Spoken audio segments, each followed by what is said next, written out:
লগ্ন পাপযুক্ত হলে এবং লগ্নপতি পাপ গ্রহ যুক্ত হলে জাতক রোগী হবে, অর্থাৎ শরীর মাঝে মধ্যেই তার খারাপ করবে। লগ্নপতি দুর্বল হলে, অর্থাৎ লগ্নপতি যদি দুর্বল হয়, জাতক কিন্তু একটু রাগ তার মধ্যে থাকবে, অর্থাৎ জাতক রাগী হবে।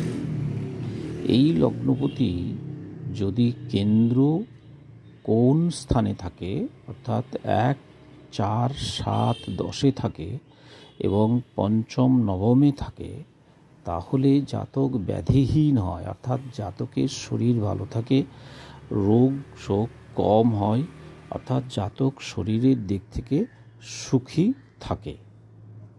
অতএব জাতকের শরীর কেমন থাকবে তা জানতে লগ্নপতি এবং লগ্নভাবকে দেখুন।